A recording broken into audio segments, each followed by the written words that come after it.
होमो फ्लोरेसियंसिस, रहस्यमयी हॉबिट मानव, lost human species. परिचय। 2003 में इंडोनेशिया के फ्लोरेस द्वीप की एक गुफा से निकला एक रहस्य। एक इंसान जैसा, मगर इंसान नहीं। छोटा कद, छोटा दिमाग, लेकिन शायद एक तेज सोच। मिलिए होमो फ्लोरेसियंसिस से, जिसे दुनिया प्यार से हॉबिट कहती है। मूल तथ्य: इनके अवशेष 2003 में लियांग बुआ गुफा से मिले। वे लगभग 1 लाख से 50,000 साल पहले इस द्वीप पर जीवित थे। कुछ साक्ष्य तो 1,09,000 साल पुरानी उपस्थिति की ओर भी इशारा करते हैं। शारीरिक विशेषताएं: ऊंचाई सिर्फ 3 फीट 3 इंच, वजन लगभग 25 से 30 किलो, और मस्तिष्क केवल 400 घन सेंटीमीटर, लगभग एक चिंपैंजी जितना।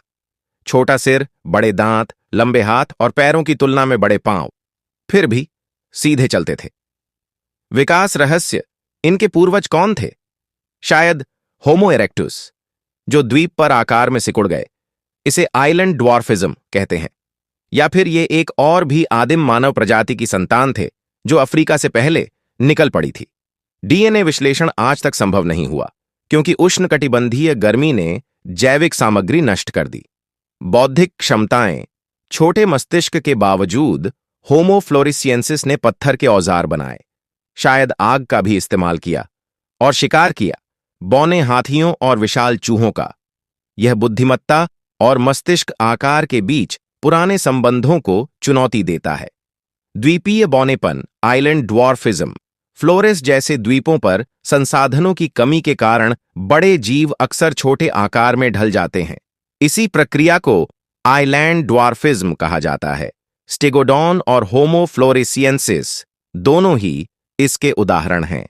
होमो सैपियंस के साथ सह अस्तित्व: जब ये हॉबिट जीवित थे, होमो सैपियंस भी दक्षिण पूर्व एशिया में फैल चुके थे। सीधा संपर्क तो नहीं मिला, लेकिन शायद उनकी निगाहें एक दूसरे से कभी टकराई हों। जीवाश्म साक्ष्य: सबसे महत्वपूर्ण खोज LB1, एक महिला की खोपड़ी और आंशिक कंकाल। उसी गुफा में अन्य हड्डियां और दांत भी मिले हैं। ये हमें इनके जीवन की झलक देते हैं। विवाद और मान्यता: वैज्ञानिकों की बहस। शुरुआत में वैज्ञानिकों ने सोचा शायद ये माइक्रोसेफली से ग्रस्त कोई आधुनिक मानव हो, लेकिन तुलनात्मक शारीरिक अध्ययनों ने साफ किया ये थे एक अलग मानव प्रजाति।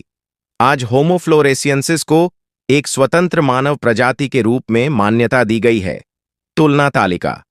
अब देखें होमो फ्लोरेसियंसिस की तुलना अन्य मानव प्रजातियों से।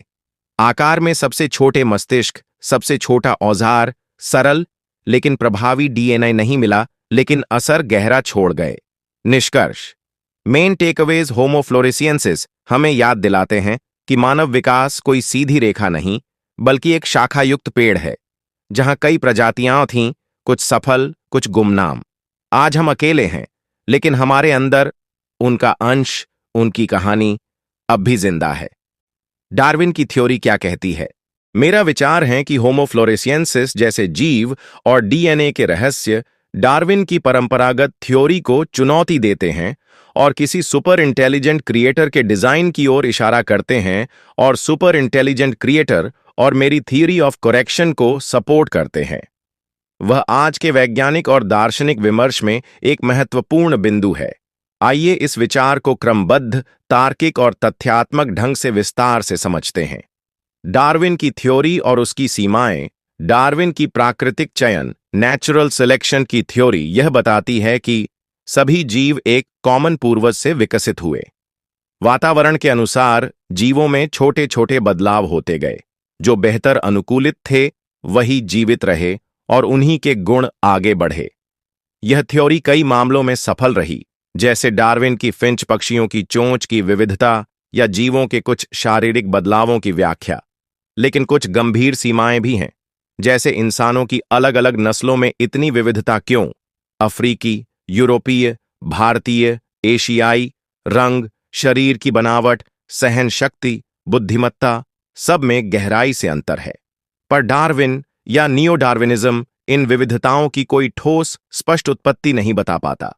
होमो फ्लोरेसियंस जैसे रहस्यमयी जीव कहाँ फिट होते हैं?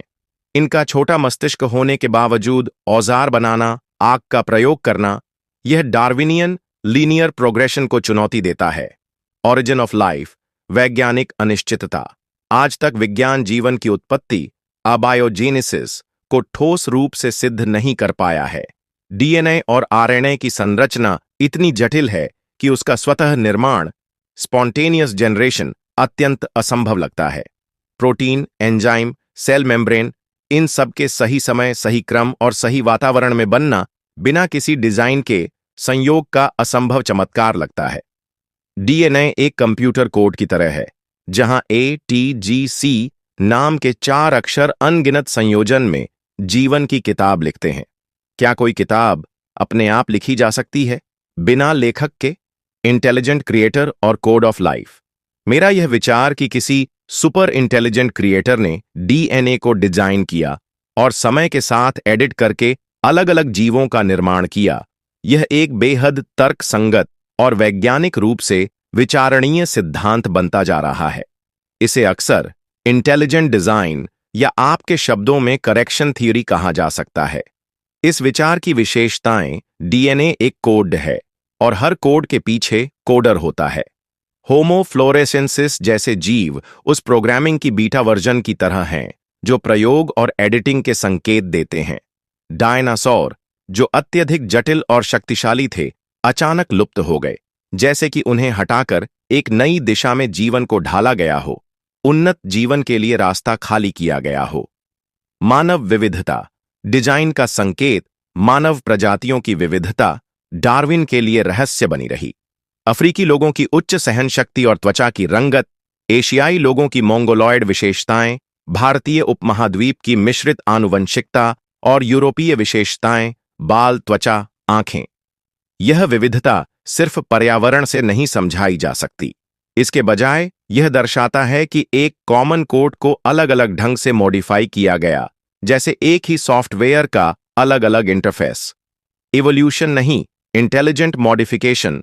डार्विनियन इवोल्यूशन कहती है कि सब धीरे धीरे रैंडम म्यूटेशन से बदला, लेकिन होमो फ्लोरिसिएंसिस, डेनिसोवान्स, निएंडरथॉल्स, यह सब साइड प्रोजेक्ट्स की तरह लगते हैं, जैसे कोई प्रयोगशाला यूनिवर्स हो जहां एक प्रोग्रामर, क्रिएटर ने बार बार कोड लिखा, टेस्ट किया और सही रूप होमो सेपियंस को फाइनल वर्जन बनाया।